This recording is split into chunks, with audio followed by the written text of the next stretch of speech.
살까 말까 고민이 되시면 사세요. 15만원에 이런 텐트 없습니다. Alterny TV.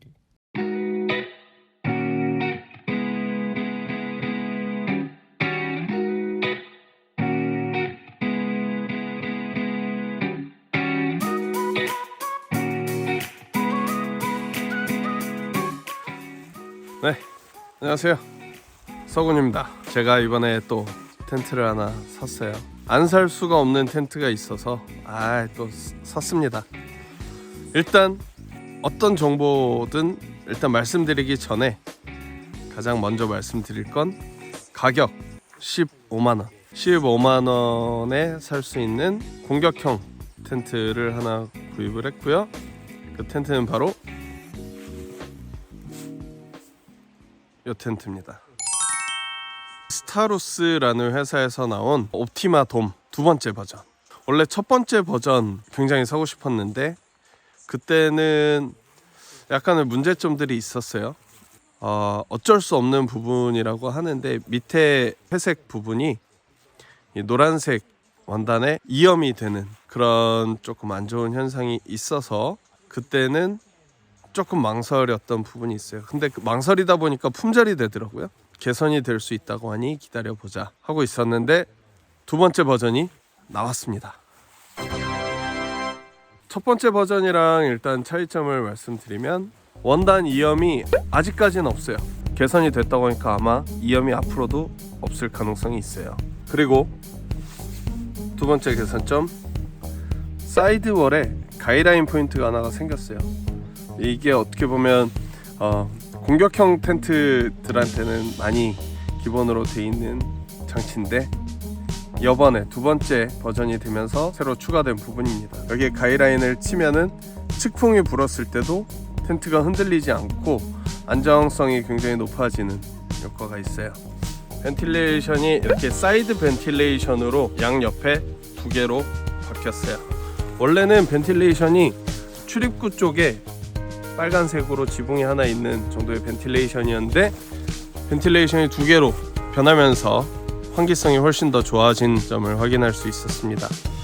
그리고 버전 1에서는 이 노란색 한 버전이었는데 버전 2에서는 제가 구매한 옐로우 컬러 말고 라임 컬러가 하나가 추가가 됐어요. 형광색. 그래서 버전 2 구매하시는 분들은 1이랑 좀 다른 걸 샀다 라는 느낌으로 네온색을 구매하시는 분들도 많더라고요.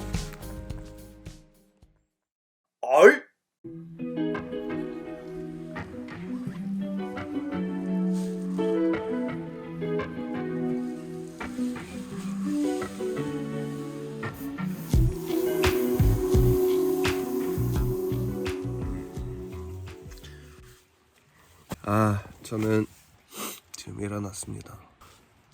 걱정되는 부분들이 있었어요. 이게 완전 그냥 단순 싱글월이고요.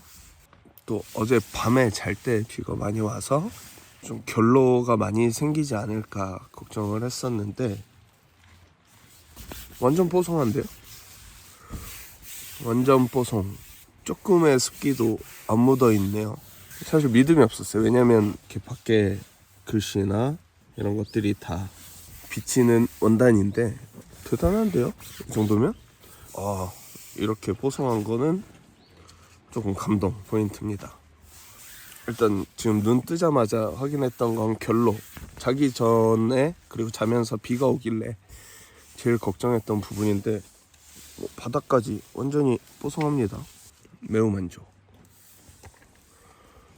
일단 스타루스 옵티마 돔 텐트를 전반적으로 보면 정말 군더더기 없는 1.5P 텐트.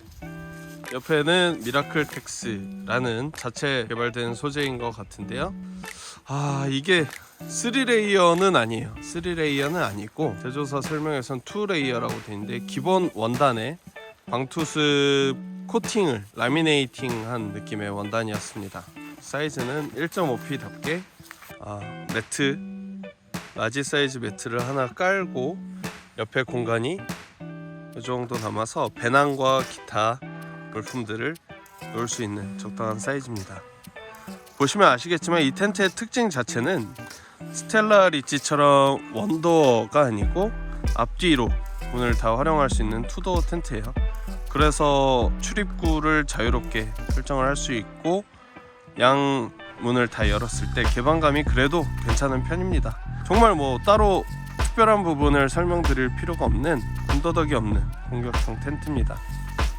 그리고 문 구성에 있어서는 다른 텐트들 같은 경우에는 메쉬가 밖에 있는 경우가 많이 있는데 이건 공격형 텐트다 보니까 아무래도 이 메쉬 자체를 보호하기 위해서 이 솔리드 도어가 겉에 있는 케이스예요. 그래서 안에서 지낼 때 이제 문을 벤틸레이션 용도로 조금 열고 닫는 거는 불편할 수 있으나 텐트 자체의 내구성은 많이 올라가고 조금 앞조건에서는 훨씬 더 든든하게 지낼 수 있다라는 장점이 있습니다. 그리고 어떻게 보면 스타루스 옵티마돔 텐트의 가장 큰 특징일 수가 있는데 바로 이 프레임 폴이 가장 큰 특징이 아닐까 싶어요. 보시다시피 약간 두께가 두껍죠. 기본적으로 쓰는 텐트용 폴이 한 직경이 8.5mm 정도인데 이 텐트는 9.5파이 9.5mm의 직경을 가진 폴입니다. 이 정도 두께의 폴은 주로 쉘터에 많이 사용을 하는 두께인데 스타루스 옵티마 돔에서는 기본적인 텐트 폴로 9.5파이 폴을 사용을 해요. 그래서 어떻게 보면 공격형으로서 심한 강풍에도 흔들림 없이 잘 버틸 수 있다라는 장점이 있겠습니다. 장점이 많은 텐트예요. 일단 첫 번째 장점은 가격 95만원. 두 번째 장점 폴 직경이 두꺼워서 강한 바람에도 이길 수 있다. 세 번째 장점 원단 자체가 결로가 없이 매우 쾌적해요. 네 번째 장점 문이 양쪽이라 드나들기 편하다. 짐을 여기서 넣고 사람은 이쪽으로 나오고 하는데 불편함이 없었다 라는 장점이 있겠습니다. 장점만 있지는 않겠죠. 그래서 이 텐트의 단점 솔직하게 사용해본 결과 말씀드리면 일단 첫 번째 장점이기도 했었는데 폴이 두껍다 보니까 무게가 많이 나가요. 1.5P 공격형 텐트 같은 경우에는 당연히 1kg대 1kg 초중반에 머물러 있어야 되는데 이 텐트는 2kg입니다. 폴 자체의 무게가 무겁기 때문에 2kg가 됐는데 사용하시는 분들 중에 폴을 일반 텐트 폴로 교체하시는 분들도 있어요. 그분들 같은 경우엔 한 300g까지 감량이 가능하다고 하니까 폴만 교체해도 1kg 중반의 텐트가 될 수 있습니다. 두 번째 단점, 사실 이거는 중요한 부분은 아닌데 보시면 루프 스킨 컬러랑 텐트 스킨 컬러의 색깔이 달라요. 기왕이면 일체형처럼 보이는 컬러였다면 훨씬 더 완성도가 높아 보였을 텐데 컬러 톤이 조금 달라서 뭐랄까 약간의 일체감이 떨어진다는 그런 느낌. 그리고 세 번째 단점, 이 사이드월에 가이드라인 포인트가 추가된 건 매우 환영입니다. 근데 그 제조사 측 설명을 보면은 강한 힘을 받을 시 좀 텐트에 손상이 갈 수 있다. 그 말인즉슨 이게 만약에 가이드라인을 설치를 하고 강한 바람을 맞았을 때 이 부분이 찢어질 수 있다는 얘기거든요. 강한 바람을 이길 수 있는 재봉 방식이 아니라 그냥 일반 재봉으로 그냥 붙여놓은 것 같아요. 어느 정도 펄럭임을 막아줄 정도지 정말 바람을 이겨내는 용도로 사용하기에는 좀 무리가 있지 않을까. 사실상 이것은 매우 보조적인 역할을 하지 않을까라는 생각이 드는 부분이었습니다. 그리고 또 한 가지 단점, 외산 브랜드 텐트 같은 경우에는 그라운드 시트 사이즈가 정말 날카롭게 재단이 돼 있어요. 텐트 바닥면보다 아주 조금 작게 설치가 돼 있습니다. 근데 이 텐트 같은 경우는 그라운드 시트 사이즈가 텐트 바닥면보다 넓어요. 이 부분의 문제점은 만약에 비가 내리거나 눈이 많이 오거나 했을 때 오히려 그 녹은 물이 그라운드 시트와 텐트 사이에 물이 고일 수가 있다는 부분 때문에 이거는 제가 그라운드 시트를 따로 재단을 추가적으로 하던지 더 작게 접어서 쓰던지 해야 될 것 같습니다.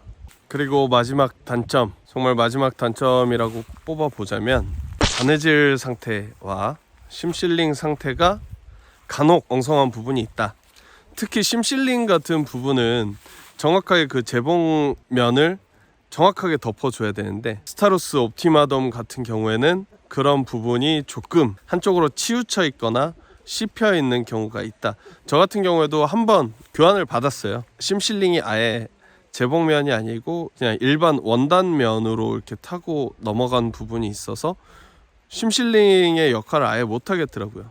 그래서 이 텐트를 구매하시는 분들은 꼭 구매하신 다음에 심실링이 돼 있는 상태를 한번 전체적으로 확인을 해보시는 게 좋은 방법이지 않을까라는 생각이 들어요. 하지만 이 단점을 제일 마지막에 그냥 사소하게 말씀드리는 이유는 이 텐트의 가격은 15만 원이기 때문입니다. 모든 것이 용서가 되고 이해가 되는 가격이에요. 15만 원에 아무리 마감이 엉성해도 이 정도의 원단으로 이 정도의 텐트를 만들었다는 건 저는 모든 게 용서가 되는 텐트가 아닐까 생각을 했습니다. 일단 어제 밤에 비를 맞고 바람도 조금 불었고요. 이런 상황에서 사용을 했을 때 어떤 불편함 없이 매우 편안하게 지냈고, 비가 온다고 해서 뭐 누수가 되는 부분도 없었고요. 결로가 있지도 않았어요. 이 원단이 도대체 뭔지 모르겠는데 결로가 없었습니다. 다른 텐트, 더블월 텐트에서도 결로가 생긴 일행들이 있었는데 저는 일어나서 제일 먼저 결로부터 확인을 했을 때 다른 텐트에 비해서 매우 적었습니다. 어떤 상황, 어떤 습도에도 사용을 하기에 괜찮은 텐트가 아닐까라는 생각을 했습니다. 이 텐트를 추천드리고 싶은 분들은 어디 조금 이렇게 편안한 박지에서 편안하게 쉬시는 분들보다는 정말 공격형으로 험한 지형에서 막 쓸 수 있는 텐트를 찾으신다. 동계 똥바람에서 어떻게 해서든 잘 버텨주는 텐트가 필요하다. 뭐 손상이 가도 많이 마음이 안 쓰렸으면 좋겠다. 그런 텐트를 찾으시는 분들께는 최고의 텐트 아닐까 싶어요. 일단 튼튼한데 싸고요. 손상이 돼도 국내 업체다 보니까 AS 잘 되고요. 저 교환받을 때 되게 감동받았던 부분이 묻지도 않고 따지지도 않고 바로 1대1 맞교환을 해주셨어요. 그래서 이래서 국내 업체 텐트를 사용하는구나 라는 생각을 했습니다. 그리고 디자인이 이거 뭐 이렇게 보면은 예전에 인테그랄 디자인에서 나온 마크2 텐트 맞나? 마크2 텐트랑 별반 차이가 없습니다. 이렇게 보면은 구분이 안 될 정도로 완성도가 높은 디자인이고, 양문형 디자인이 굉장히 편했어요. 짐은 발 쪽에서 넣고 머리 쪽으로 출입을 하고 그렇게 편하게 지냈던 이번 캠핑이었습니다. 네, 그래서 지금까지 스타루스 옵티마 돔 텐트에 대해서 장점, 단점 다 확인을 해봤고요. 사실 제가 어떤 텐트를 리뷰를 할 때 이 텐트는 이래서 좋은데 이래서 안 좋습니다. 장점, 단점을 말씀드리고 결론은 약간 열린 결말로 놔두는 편인데, 이 텐트만큼은 살까 말까 고민되면 사세요. 15만 원에 이 정도 텐트는 없습니다. 일단 하나 가지고 있으면은 솔직히 15만 원이면은 한 3번, 4번, 5번만 쳐도 거의 본전 뽑는 거 아닐까라는 생각을 합니다. 어떤 마감에 대한 부분이 예민하신 분들 같은 경우에는 좋은 텐트, 랩, 라톡이든 이런 텐트를 구매하시는 게 낫겠으나, 뭐 텐트라는 게 마감이 뭐 굉장히 뭐 완벽해야 돼 라는 생각이 없으신 분들은 15만 원에 이런 텐트 없습니다. 살까 말까 고민이 되시면 사세요. 아마 지금도 많은 분들이 구매하고 계신 것 같은데 망설이다가 품절이 뜨면 어쩌나 싶은 텐트입니다. 저희가 저번에 바람 때문에 실패했던 선자령이든 강한 바람, 굴업도든 이런 조건에 캠핑을 가야 한다면 저는 일단 이 텐트부터 챙겨놓고 고민을 할 것 같아요. 그만큼 굉장히 저한테는 만족스러운 텐트 아니었나 싶습니다. 지금 바로 구매하러 가세요. 망설이면 품절입니다. 네, 그러면 여기까지 하고요. 다음 캠핑에서 다시 뵙도록 하죠. 안녕.